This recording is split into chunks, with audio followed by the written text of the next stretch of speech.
Anchors up, sells it full. Welcome to the Sloopcast. How you doing today, Kyle? Doing all right, Jared. Doing all right. How are you doing? Doing good. New tradition. Good tradition. There we go. All right. The coaching carousel, at least at Ohio State, at least for the countable staff. There are still some people on the understaff, some positions on the understaff to fill out. But as far as the countable 11 coaches, coaching carousel has stopped. Of course, we also said the same thing about this time last year and then Greg Schiano. But if it's, all things considered, as far as it's realistically could be said, coaching carousel comes to a halt, at least for Ohio State. Yeah, I'm trying to think where to start here, just because there was a number of coaching changes since last week talk here. We took last weekend off, enjoyed the Super Bowl, and now we got 2 weeks worth of coaching changes to go over here. So I guess we'll start offensively here. We'll start offensively because I'm sure Jared has a lot to say about the defensive side here. In me too. But let's start with wild word choice. Let's start with Brian Hartline, promoted to co-OC or re-promoted to co-OC. I'm not sure. No, he's just the OC now. Just the OC. Okay. Correct. He was the OC in 2023. But we all know that was actually Ryan Day. Ryan Day was calling the plays, yada, yada, yada. But Brian Hartline got the title of offensive coordinator in 2023. Mm-hmm. Ryan Day said, "No, I can't be running the offense and the team at the same time. I need someone to come in and be the offensive coordinator." Greg Schiano was here for, a day. And then he had an opportunity that lined up with his family's needs in Boston. He had to take it. He takes the job at Boston College. Excuse me, Bill O'Brien. What did I say?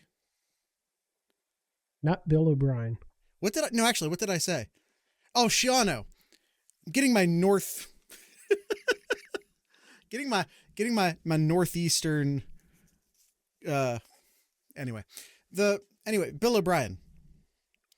So enter Chip Kelly. I mean, close in vibes. Yeah. I feel in timeline, not even close, but in vibes. Yeah. I feel like there's similarity there. But Brian Hartline though. Brian Hartline takes over for Chip Kelly. Yeah. Yep. Chip Kelly leaves. And we knew this was all a possibility that Chip Kelly was going to go back to the NFL. Like, if he'd stayed for another year to be here for 2 years, that would have been just absolutely fantastic. Absolutely. But being there 1 year, I mean, magical ride. It was a magical ride with Chip Kelly here. Yeah. Incredibly thankful. I mean, I don't know if I want to go as far as to say like we don't win the national title without him, because I'm not going to say that, but goddamn, he helped. Yeah, like he played a huge role in it. A lot of great plays. I think everybody will remember the first touchdown with Jeremiah. It looked very similar to the Alabama touchdown a few years prior when they played Ohio State, or fake it to one side, goes back out, and an easy pitch and catch and walk into the end zone. Like that was all Coach Kelly there. Just pull looking at previous plays from other teams and pulling that up. Sure. But I think even on top of that, I think the biggest thing he did was help to reinvent the offensive running game. Mm-hmm. Like, a lot of what he did was incorporate Ryan Day's passing schemes, which quite frankly weren't that different from Chip. Obviously, Ryan Day's a disciple of Chip Kelly. Yeah. His passing schemes weren't significantly different than Chip Kelly's, but Ryan Day, former quarterback, he knew the passing schemes in and out. Ohio State had kind of lost their way a bit in scheming up a run game. Chip Kelly comes in, cleans that up. What you have now in Brian Hartline, we have to acknowledge that this is what it was in 2023 when it didn't quite work right. Now Brian Hartline has, spent 2023 learning. He spent 2024 learning, prepping, getting ready to take over this job.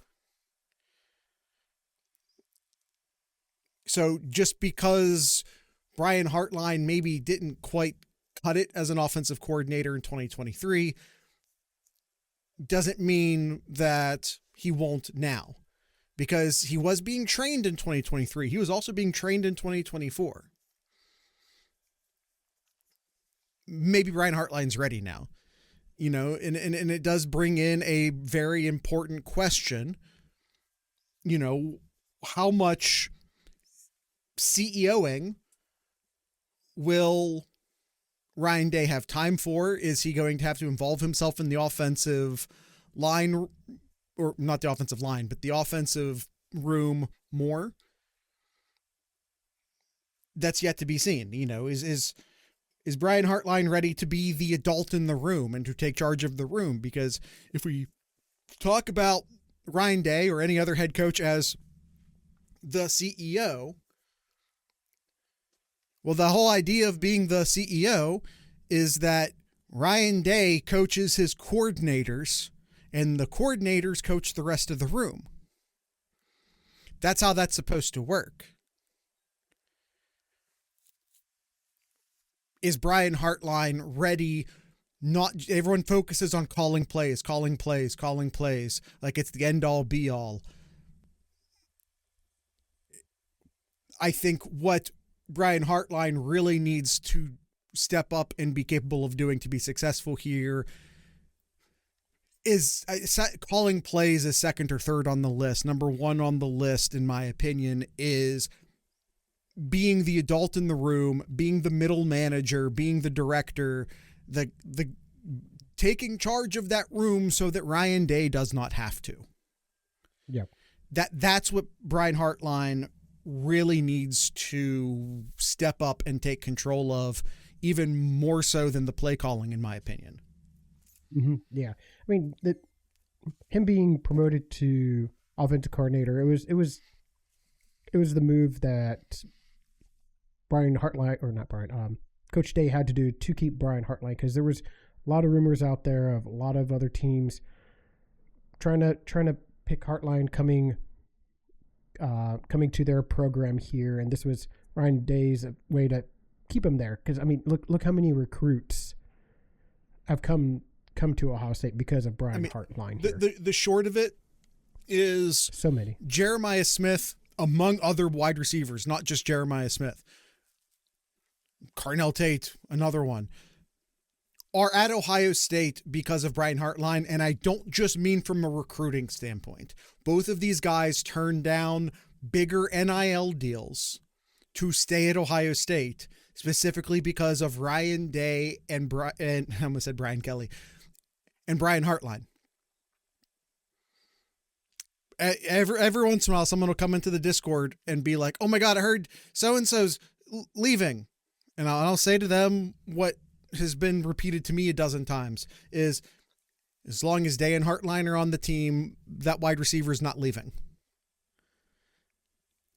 So in this day and age, it's not just about recruiting. It's about maintaining.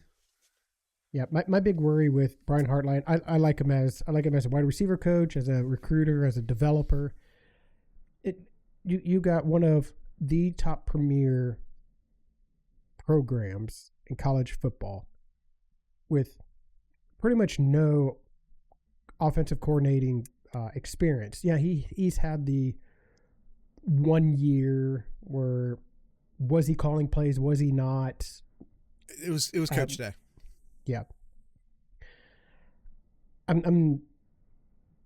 I hope Brian Hartline does really well, obviously, but I'm very skeptical on how well he's actually going to do, being like a first time a true offensive coordinator at Ohio State here. My honest opinion, Jared, here is I feel that Coach Day couldn't find anybody else in time to fill in the offensive coordinator position. I don't agree with that. What I would say is that he felt like he had to make this move in order to keep Brian Hartline. That's my take. If we're going with, was this too soon to promote Brian Hartline? I think it's less about him not being able to find someone else and more about, I need to keep Brian Hartline on this staff. Mm-hmm. And Spikes is down in the chat doing transitions for us. Well, that's where our next hire will help. Ex-Virginia Tech offensive coordinator Tyler Bowen is coming in to be the offensive line coach at Ohio State. Now, spoiler, Keenan Bailey, Ohio State's current tight end coach, also gets promoted to co-offensive coordinator, which, and this is no disrespect to Keenan Bailey, who I really like, none whatsoever. I think he's deserving of it. So when I say I'm surprised that happened, it's not meant to be a disrespect to Keenan Bailey. I think he's deserves it. I think he's earned it. I think he's a rising star in the profession. When I say I'm surprised, it's just that my assumption was when they brought in Tyler Bowen to be the offensive line coach, seeing as how he was an offensive coordinator at Virginia Tech, I'm like, oh, well, they're going to co-OC Hartline and Tyler Bowen. Maybe they got to give Hartline a promotion. Maybe Hartline gets the coordinator and Tyler Bowen's going to get co-offensive coordinator. Maybe Brian Day is a little bit more in charge of like the actual offense. Maybe Tyler Bowen, an experienced coordinator, he's going to be more the middle manager, sort of experience in running a room and being in charge of a room. But no, that the co-offensive coordinator tag instead goes to Keenan Bailey. So I guess shout out to Ryan Day for convincing Tyler Bowen, who, as far as the offensive line is concerned, that's an A hire. Yeah, no, absolutely. I really like Tyler Bowen coming in here, really trying to fill in that hole for the offensive line coach here. I think Bowen could be that guy too that both Hartline and Bailey could lean on to. Bowen obviously has had offensive coordinator experience at Virginia Tech and at Penn State as well too. We'll get into. We're going to spend a lot of time diving into Tyler Bowen later in the show. You look at this. You have your two offensive coordinators, Bailey and Hartline. Hartline has been a wide receiver coach since 2018, and Bailey has been the tight ends coach since 2023. Not many years experience with in terms of actual coaching. Now they've had other roles as like quality coach or quality control or whatever position too. They've had a few years of experience between the two as well, but for actual titles and coaching careers, not much. And I would expect with this kind of a big program here, you would have had someone who you pull in like a head coach. Like I feel that Ryan Day should have been able to go out, find a head coach who would want to come to Ohio State, like Chip Kelly. I know there's other reasons why Chip Kelly did that, and we discussed that already. But find a offensive mind head coach who's willing to take less responsibilities and come to Ohio State. Yeah, but that's my opinion. Spikes asks in the chat, Bowen is the run game coordinator too? ? Esquire says, I think so. Not that I've seen. Not now. Yeah. That doesn't mean that just means it hasn't been announced to the public. Right now, as far as we know, he is the offensive line coach, period. Now, might we find out later that he also got run game coordinator? I don't know if he's on the Ohio State directory, like the official directory yet, where you sometimes will see some of those titles. But as far as been announced to the media so far, no, he is just the offensive line coach. But that's not me saying that door is shut, because I don't know. And I kind of expect it, but that's not something we know yet. No. But I do kind of expect it. Mm-hmm. On the defensive, what's the expectations for this team now? You lost a lot of experience with multiple coaches on this offensive side here. Go really young, about as young as you can really go here. Right. What do you expect? What do you expect for this offense going into the 2025 season? I think Ohio State's gearing up for 2026. I mean, it definitely seems that way. You got presumably a redshirt freshman coming in as your starting quarterback. Say as the quarterback. Let's not play this game this offseason. And then you're pretty much bringing in brand new running backs as well. Yep. You have pretty much all of your leadership on the field has left. Yep. And you're replacing and a lot of key parts on the defensive side. Now, defensive side, I'm not too worried about, but I think the leadership is really, really important to me in how the team's really going to do. The team has all they need to make the playoffs. They are by far a playoff team. Yeah. Period. Ohio State will be a top 12 team next year. To that next step where they're a championship caliber team here, they got to find some new leadership in the locker room. Let's get our expectations together now, if that's what we got to do. Ohio State, I don't foresee Ohio State repeating. Ohio State could break the all-time players drafted record in April. They lost an insane amount of talent off of their defense. They lost very key pieces off of their offense. Ohio State had, and I said this and I will stick by it. I said this before. I said this during one of the playoff episodes, during a couple of the playoff episodes. Ohio State had the best coordinator combo in the country. They're both gone.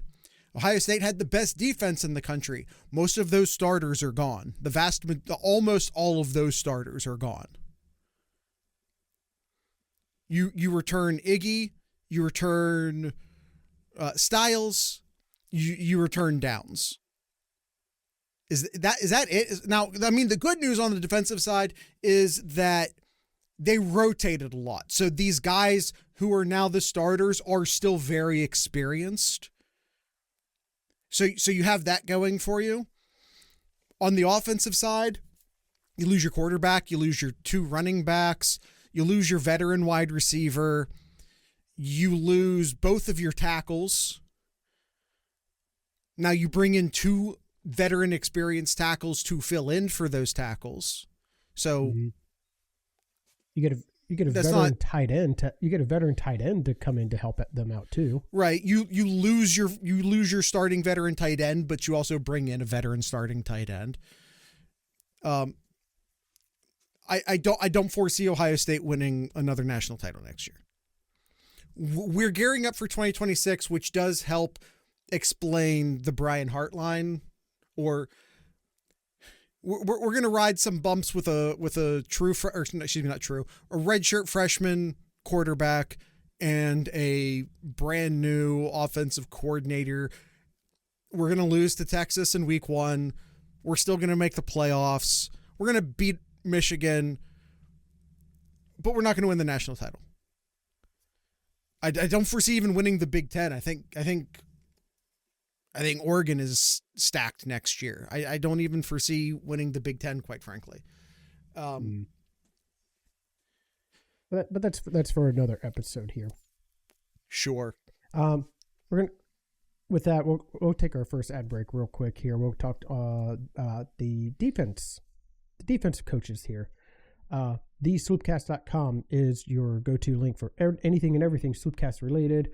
There you can find our YouTube page, Discord, our Patreon, Spotify, merch store, all of that and much, much more over at TheSloopcast.com. We'll take our first ad break and be right back.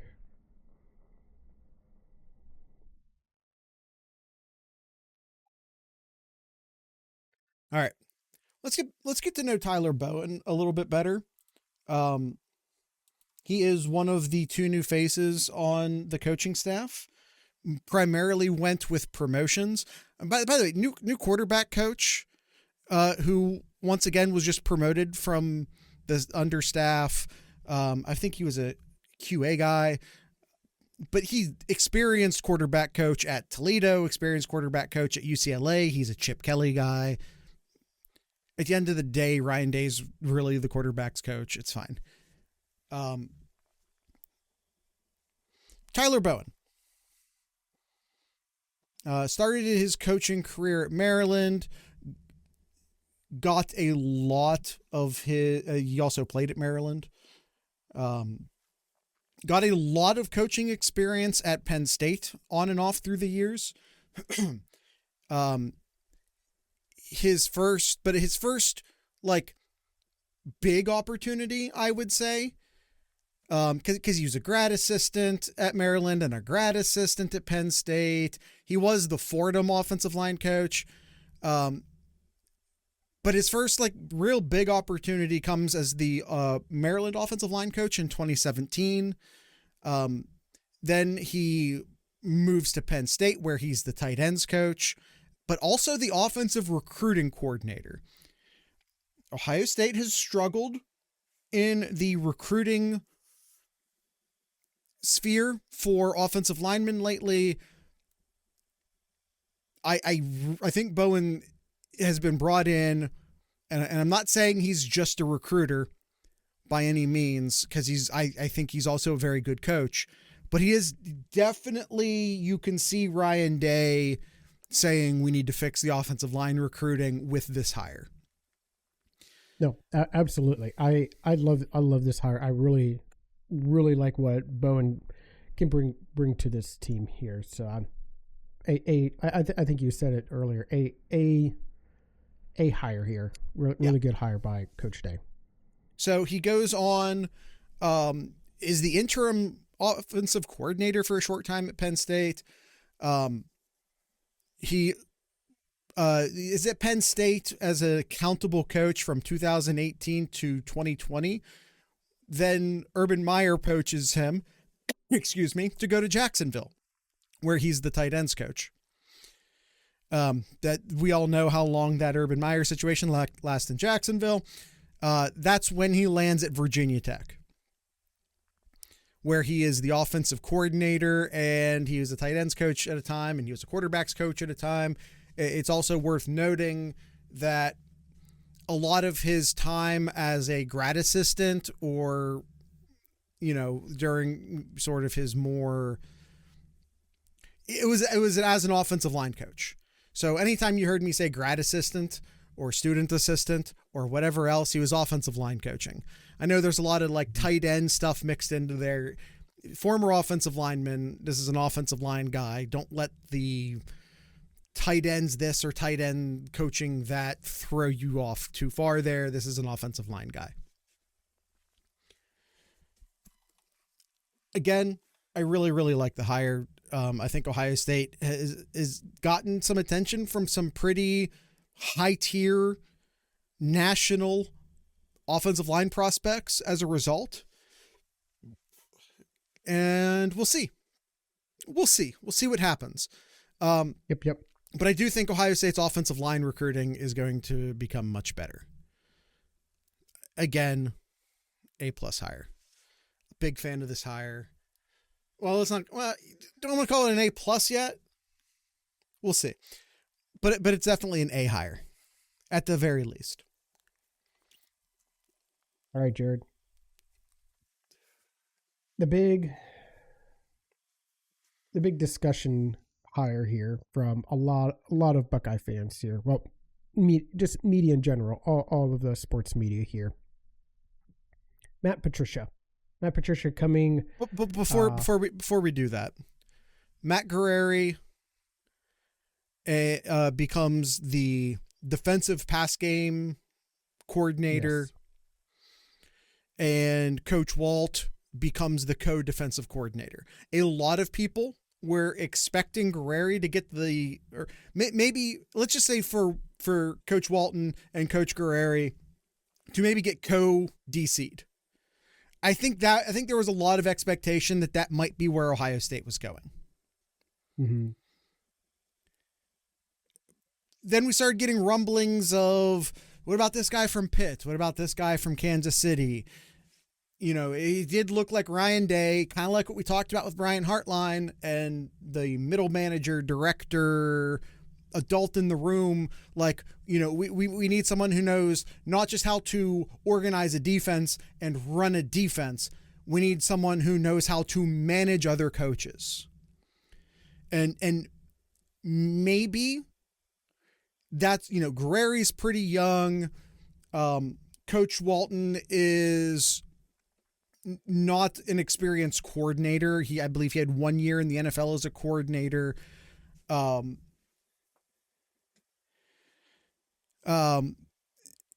So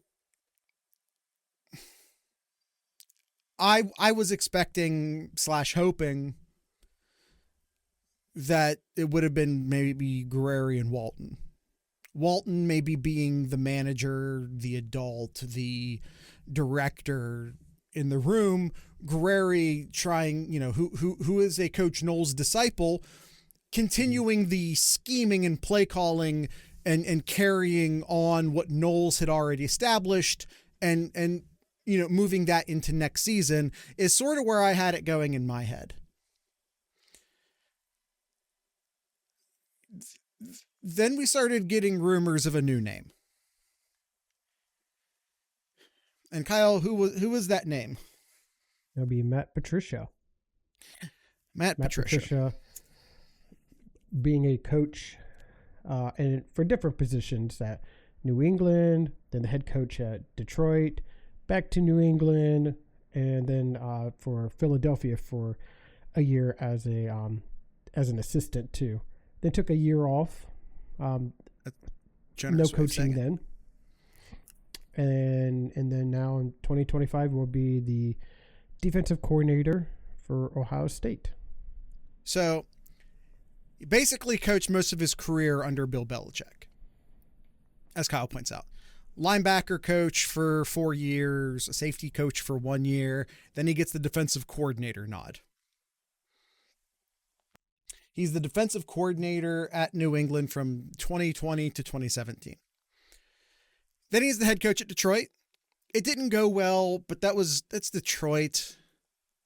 I'm not going to hold that. I'm not going to hold not saving Detroit against anybody.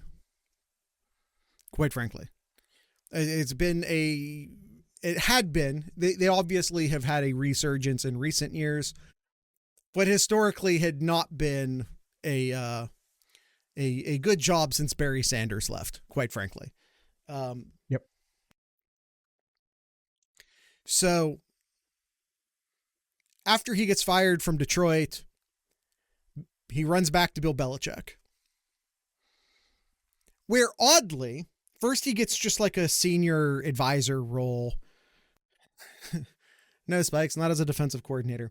First, he gets a senior advisor role. Then he gets brought on to the actual staff in 2022 at New England as an offensive line coach.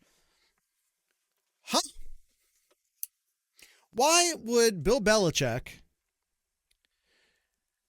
have his former defensive coordinator for 5 years coaching the offensive line at New England?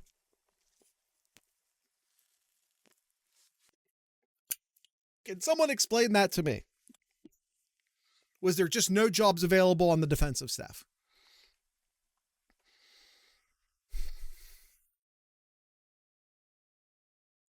Yeah, I don't know. Hey, Kyle, can you do me a favor real quick? Sure. Can you name which former defensive coordinator? Bill Belichick was at New England for what, like 20 years? Almost as old as Bill Belichick's girlfriend. How many years? How many defensive coordinators in 20 years in New England? How many defensive coordinators went on to have successful careers without Bill Belichick? Because Bill Belichick, people don't know, is a defensive coach. Those are Bill Belichick's defense. A bunch of different defensive coordinators through the years, same New England defense the entire time. Who was the most successful defensive coordinator under Bill Belichick after they left Bill Belichick? Spikes suggest a tumbleweed. I would agree. Who are we going to give that nod to? Romeo Crennel? No, Vrabel never. I mean, he still technically hasn't, but I guess he is now. Never coached in New England.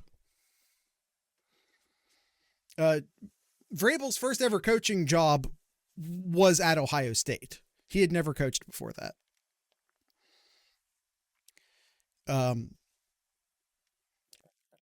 Is it Romeo Crennel? Is that the most successful Bill Belichick defensive coordinator? Because if so, that ain't a high bar. What I'm suggesting... I saw this real quick here, Jared. This was posted a year ago, so... Sure. The numbers would be a little bit different. Belichick's coaching tree record, 184 and 268. Okay. He has had plenty of former offensive coordinators go on and do great things. He actually has a really good coaching tree if you look at his offensive coordinators. Defensive coordinators, not so much.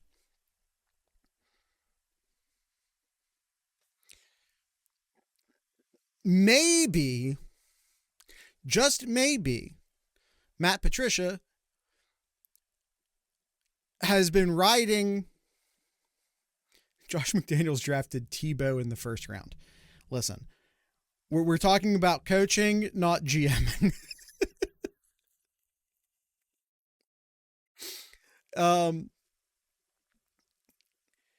All I'm saying, I know the one coach. I know one coach, Jared, that's had success as a defensive coordinator under Bill Belichick.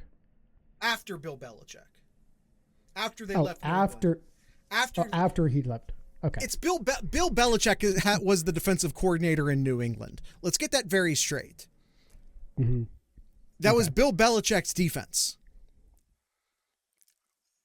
Who was successful after they left? I mean, Bill Belichick just left just recently. It's not like he. But he had how many defensive coordinators in 20 years? Ton of time. How many defensive coordinators in 20 years at New England? A bunch. Mm-hmm. None of them had success after they left New England. None of them. I looked. The best case you have is Romeo Crennel, and if that's your best case. I was gonna say if you're looking for the best defensive coordinator That was under Bill Belichick. It was Bill Belichick. No, it was Nick Saban. That wasn't at New England. It wasn't at New England, though. No. All right. Now, point is, I don't like this hire. And I don't like this hire from an on-the-field standpoint, and from an off-the-field standpoint, I despise this hire. This is one of the things I have liked so much about the Ryan Day era at Ohio State is Ryan Day. I find him to be a much more likable person than Urban Meyer. I find it much easier to root. Not that I had problems rooting for Ohio State under Urban Meyer, but it's easier. It's a lot easier to like Ryan Day as a person, for what he stands for what he says, for what he does, for his track record as a human, compared to Urban Meyer. This hire has shattered this a bit for me. And I think that's why I am so pissed off about it. I think this is why I'm so pissed off about it, is that it has me questioning not Ryan Day as a coach, but Ryan Day as the person who I thought he was away from coaching.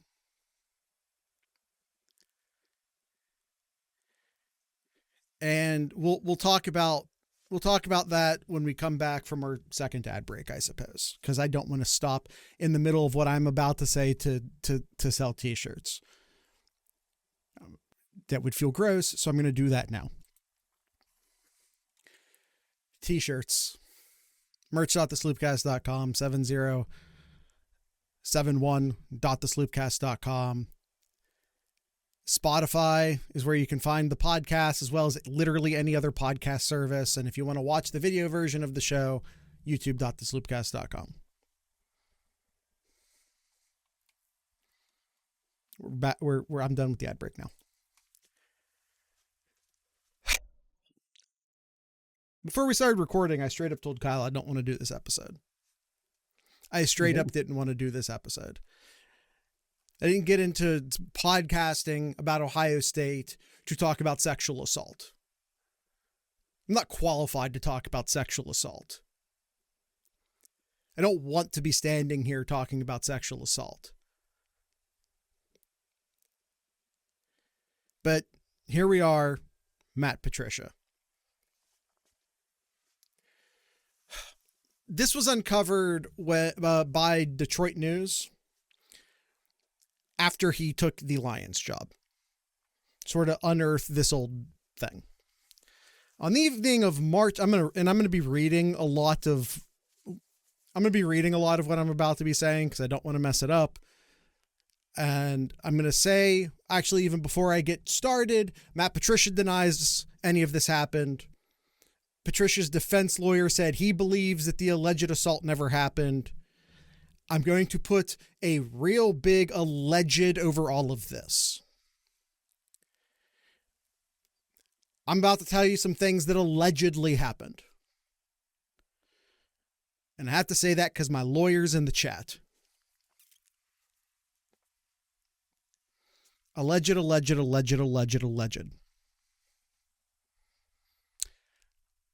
On the evening of March 15th, 1996, a woman told police that two men burst into the upscale hotel room where she was staying and took turns violently sexually assaulting her. The woman identified Patricia and another man to the police as the perpetrators.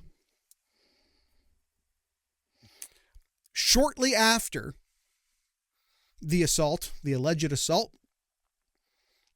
Patricia and this other man were arrested, detained for 20 plus hours, charged and later indicted by a Texas grand jury on one count of aggravated sexual assault.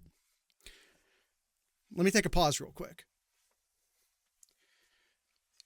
there are some gray areas when it comes to perception.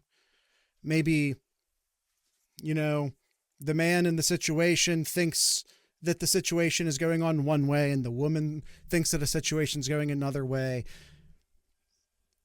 There can be miscommunication. There can be bad communication. There can be some gray areas, legally speaking, some gray areas when it comes to rape. It's not to say, that's not to minimize what the victim goes through. I'm talking strictly from a legal standpoint. This is not, if the victim is telling the truth in what allegedly happened, this is not that. This is entering a hotel room that they were not invited into and proceeding to take what they wanted with violence. There's no gray area here. There's no, miscommunication. There's no, they started stuff, but then she decided she didn't want it. No, they illegally entered her hotel room and proceeded to do what they did, allegedly. Just want to throw that out there. I also want to throw it out there that this was a grand jury in Texas in the 1990s that this happened. We weren't, listen, the term believe women didn't exist in the 1990s. In fact, a lot of the reasons why phrases like believe women have to exist now is because of the lackadaisical attitude that existed in the 90s. So when you look at all the movements we have now, it's because shit was not being taken seriously in 1996.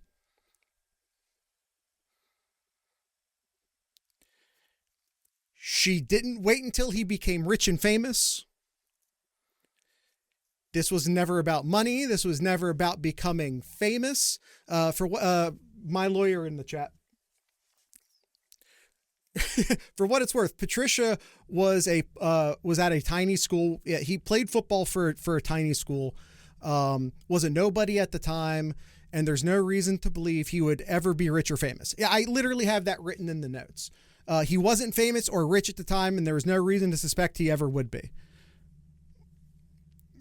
This isn't that either.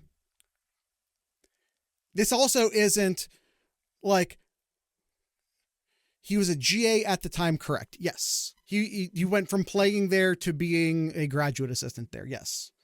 I believe that is the timeline. I believe he was a graduate assistant at the time.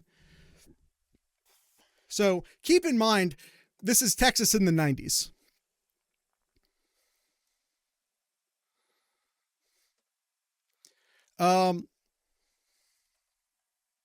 Yeah, this isn't a famous, well-known quarterback for Ohio State or Texas or whoever.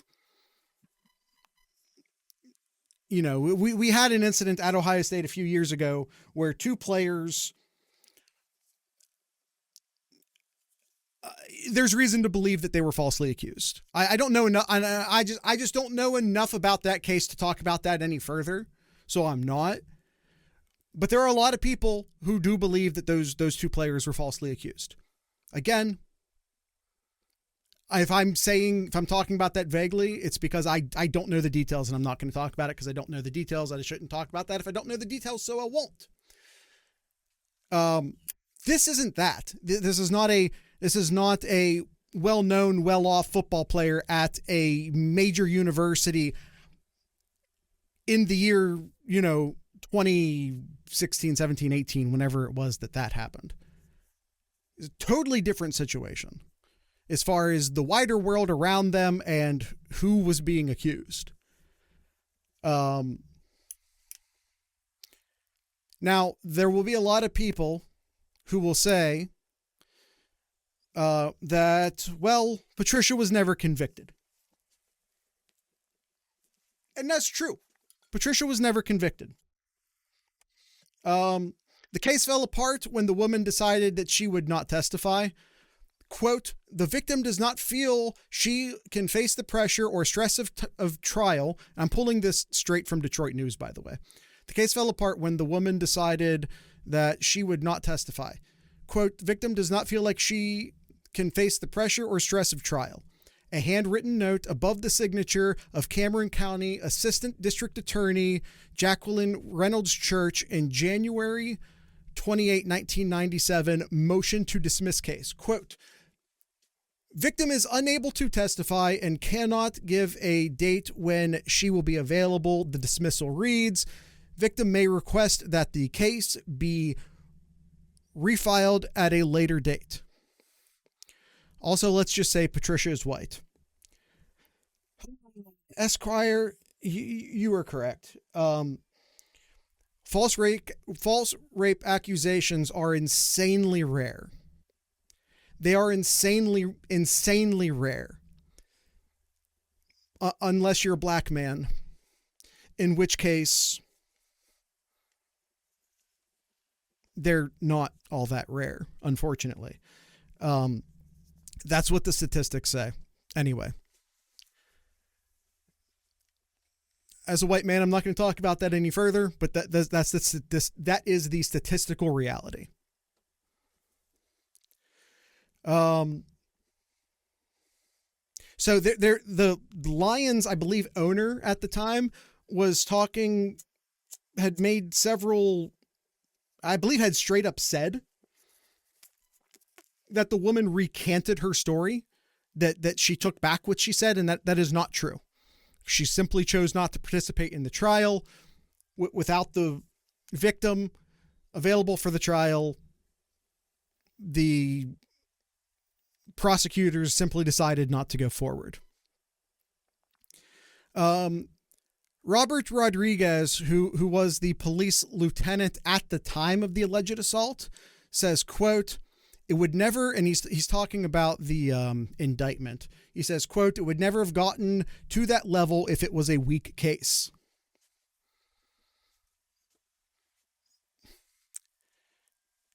According to RAIN, who is the Rape, Abuse, Incest National Network,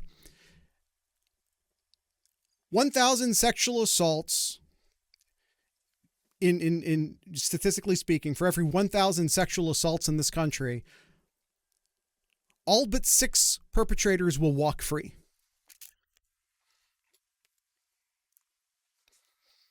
All but 6 will walk free. 994 for every 1,000 rapes in this country, 994 perpetrators will walk free. So he wasn't convicted doesn't mean anything.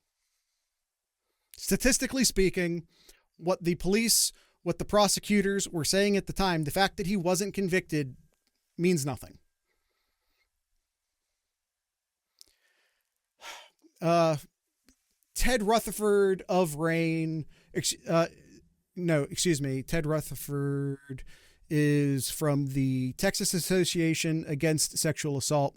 It says, quote, fairly common for a survivor to not want to testify. There is a fear of retaliation, fear that if they do report it, if things go public with their story, their personal lives will be on display and picked apart.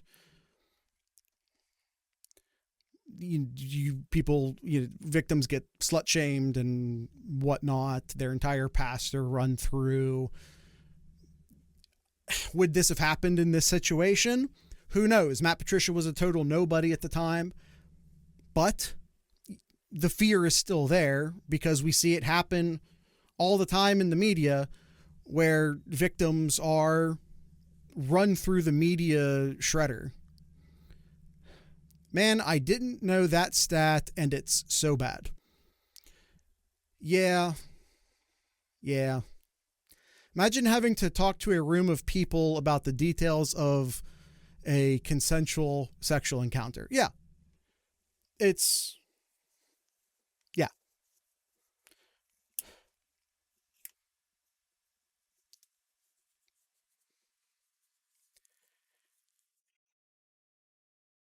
Rutherford also says specifically about this case that, quote, they were immediately arrested, and that's pretty rare. So, point is, the fact that they were immediately arrested, immediately detained, this isn't someone who reported what happened years after the fact. This is someone who immediately reported what happened to the police, had enough details, had enough evidence. I guess that this woman and Patricia and the other man involved had been like hanging out that weekend. So she knew their names, presumably. So, you hear a lot of people be like, well, an indictment's no big deal because the burden of proof isn't that high, which is somewhat true. Being indicted is not the same thing as being convicted. The burden of proof is considerably higher for a conviction than it is for an indictment. That is absolutely 100% true. What is telling is the speed in which these things happened. An immediate report, an immediate arrest, and charges and indictments that followed. I don't have the exact dates, but not long after. The speed in which this happened is very telling to me. And I think that this hire by Ryan Day feels very win at all cost. It feels very...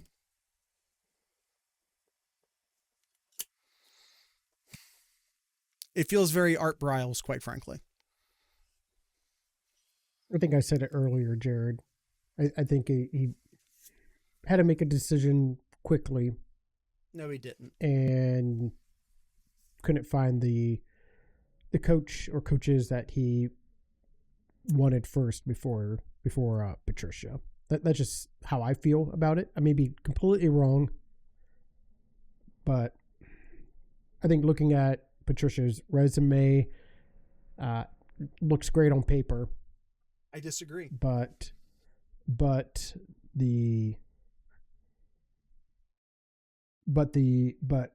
outside of football, like it's... I don't like this hire from a football perspective either, quite frankly.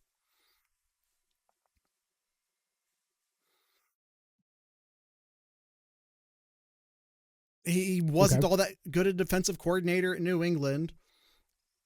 He didn't do anything outside. He's never accomplished anything outside of New England, running a defensive system that is Bill Belichick's.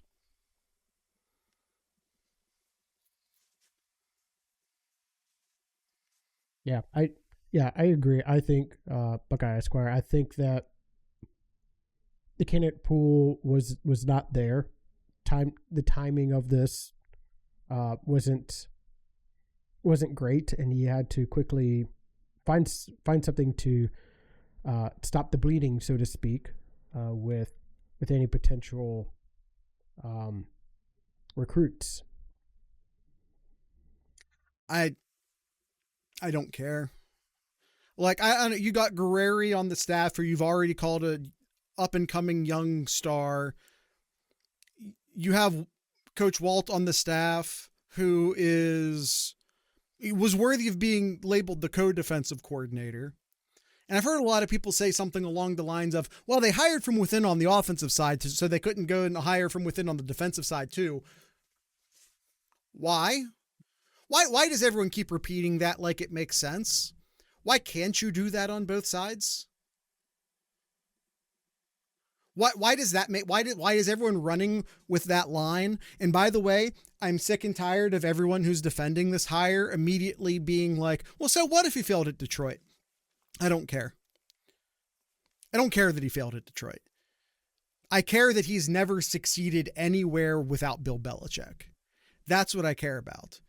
Even if we if we're talking strictly on the field issues, if we're talking strictly blinders on with his personal life, if we're talking strictly football, he has never succeeded without Bill Belichick.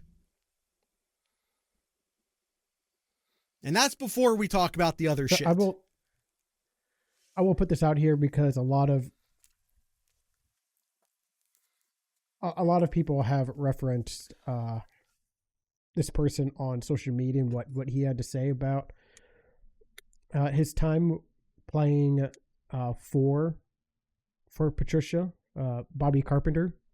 Mm-hmm. He said he played for Matt Patricia in New England. He says he's smart and measured as you'll find, great communicator and incredibly creative. Didn't work out in Detroit as a head coach. Happens to a lot of coordinators. Sure. But he's not hired as the offensive coordinator, so don't worry about that. I don't care about his time at Detroit. Mm-hmm. Yeah, yes. I do not care about his time at Detroit. That means nothing to me. Detroit, he walked into a dumpster fire at Detroit. He didn't turn around a dumpster fire in 3 years as a guy who's never been a head coach before. Whatever. A lot of great coaches, a lot of great head coaches failed in their first attempt to be a head coach and succeeded in their second attempt to be a great head coach or to just be a successful head coach. Don't care. Also, Ohio State didn't hire him to be a head coach. Don't care. His time at the fact that he failed as the head coach at Detroit means little to nothing to me.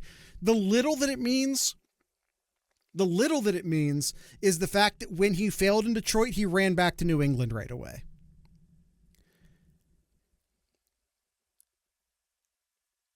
I would like to see him succeed without Bill Belichick, because to me, you know it's kind of like how we say it doesn't matter who the quarterback coach is because Ryan Day is really the quarterback coach. It doesn't really matter who New England's defensive coordinator is because Bill Belichick was the defensive coordinator. He accomplished nothing outside of New England. He didn't give himself much opportunity to succeed outside of New England, but that also says something. Yeah, he spent 1 year in Philadelphia, 1 year in Philadelphia before he was out of that job and was unemployed in 2024. I will also note that Mike Vrabel, who was sort of putting the band back together in New England, didn't hire Matt Patricia.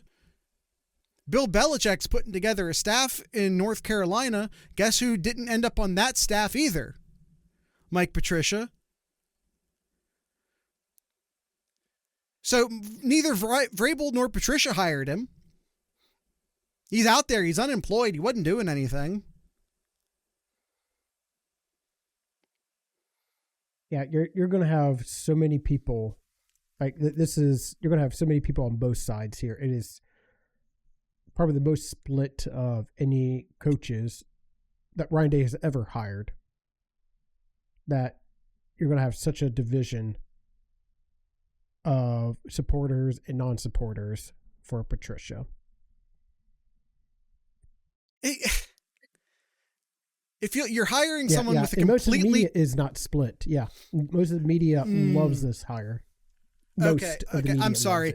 A lot of media people who I respect, who I love, who I'm not going to name by name because I respect and love them, when they put out their stories announcing the hire, hey, Ohio State hires their new defensive coordinator. Here comes every Ohio State media outlet posting their meet Matt Patricia. Here's the new defensive coordinator. Not one that I read. There's a lot of Ohio State blogs, a lot of Ohio State outlets. I didn't read all of them. So maybe someone did. Not one of them in their, here's Matt Patricia, the new defensive coordinator articles. Not one of them even vaguely pointed at potential issues in the past. Not one. Not one said that he had some controversies, some off the field issues. Lord knows if a football player smokes weed as a freshman, then all you will fucking hear all draft day is off the field issues all fucking day. If a player smokes a little bit of pot as a freshman, 5 years later, he's still hearing about it on draft day as an off-the-field issue. Coaches don't play by the same rules, of course.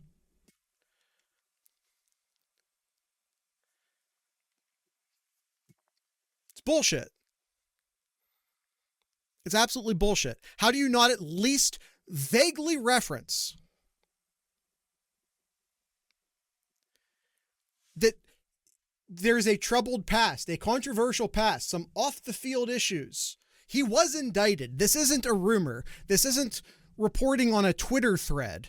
This isn't reporting on a thing that may or may... This isn't just like a wild accuser in the wild. Because that happens. Someone goes on Twitter or something and accuses someone of something, and that's all it ever is. I can see not reporting on that.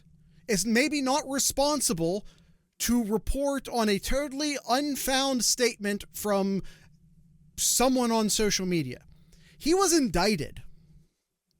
I'm sorry. That is worth mentioning in the story, even vaguely, at least to acknowledge that there is something out there. Even if you don't want to write the words, if you're afraid to write the words aggravated sexual assault, if you're afraid to write the words rape on your website, maybe just point at some past discretions in your story. But they didn't even do that. And I'm incredibly disappointed in what I thought was a very robust blogosphere for Ohio State. That's an old word. Just dated myself with the term blogosphere.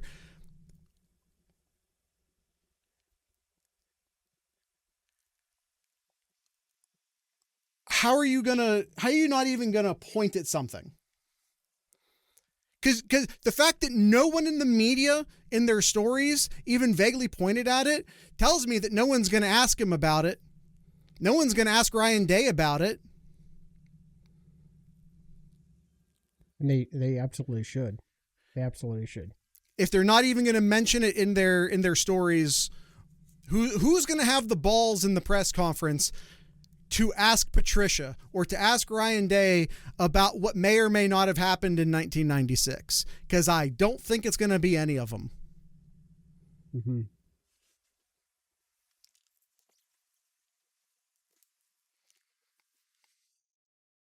And I'm obviously not happy about it. Yeah, I'm not.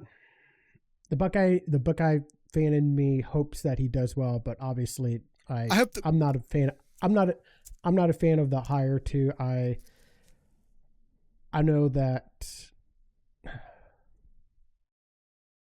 there are things that Ryan Day does and that I respect, and like when certain things happen, like he takes a hard stance on it and it's like no exceptions, but then hires Patricia, who had an issue 29 years ago. It doesn't matter how long ago it was, but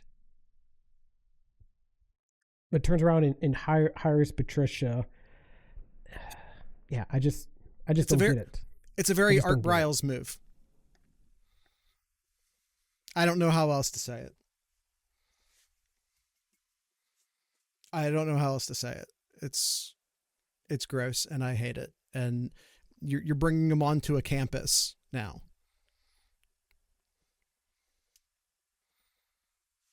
National media will jump on it at some point. They probably won't, quite frankly. This was a story in 2018. They're not going to bring it up again in any severe way unless they find a unique angle to come at it from. Otherwise, they're just rehashing news from 2018. The fact that he was hired by Ohio State doesn't necessarily qualify from a national perspective, rehashing this. From a local perspective, it absolutely qualifies as an excuse to rehash this. Because there's probably not a lot of Ohio State fans who read Detroit news all that often.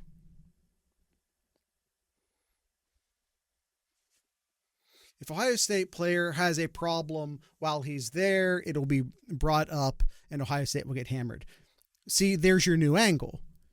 If something like that happens, sure. That's your new angle.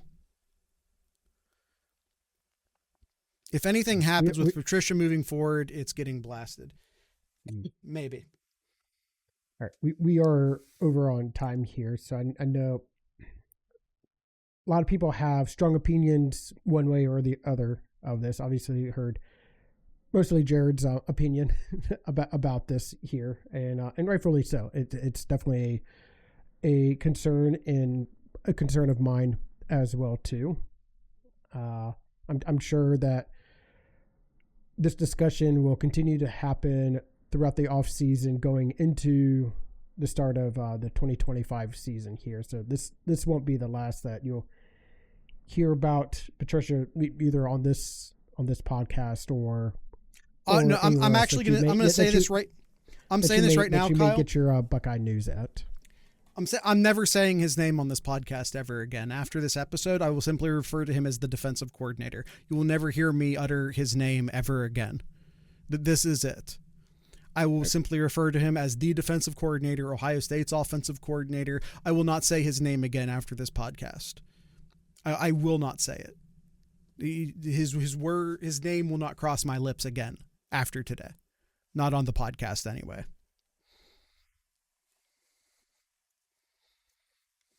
All right, who is tonight's band? Kyle, do you have anything in Kyle's corner? Clark Kellogg, a name Buckeye fans love dearly on the basketball side here, will be honored this year at Basketball's Hall of Fame, right, and rightfully so.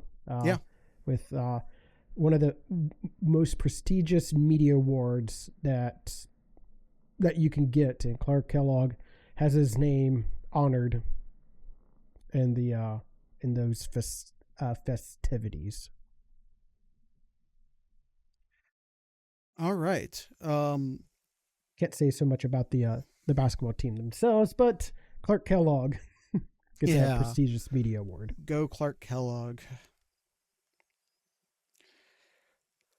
Anything else in Kyle's corner? I think we're good. I think we're good for this episode here. So I think you can go and kick us off then.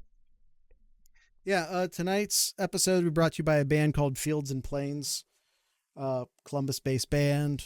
So, with all that being said, what a way to kick off silly season. With all that being said, I'd like to encourage everyone to drink local beer, listen to local music, and of course, support local podcasters. Once again, this is Fields and Plains.